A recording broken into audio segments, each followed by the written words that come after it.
While editing, I realized how boring and flat this edit looked.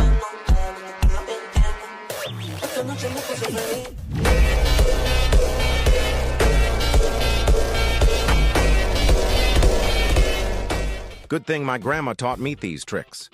First, in the second video, I gave the front and back keyframe points, and at the back keyframe point, I enlarged it to a size of 130.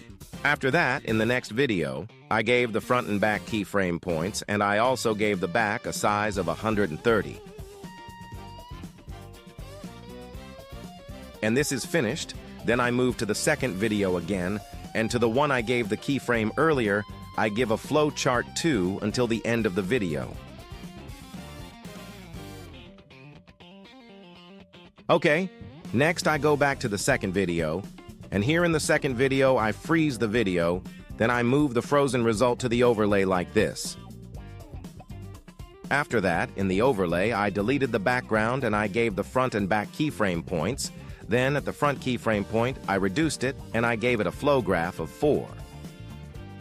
After that, under the second video, I entered a shaking video effect, and the duration of the effect was until the end of the second video, and I gave the front keyframe point with a speed of 100 and an intensity of 25.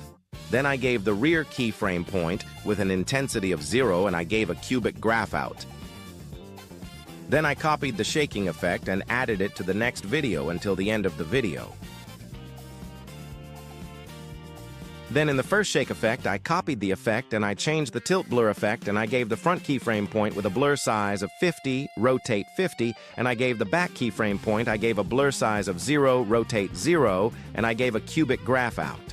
After that, I copied the effect until the end of the video. Then I went to the fifth video and I froze the video, and the frozen result I moved to the overlay, and I put it under the fifth video, and I deleted the background of the video. After that, in the overlay, I gave the back and front keyframe points, then I moved the front overlay down and gave it a flow graph too. After that, in the second video, I entered 10 and froze the video, and I gave it to the overlay, and I set it like in the fourth video.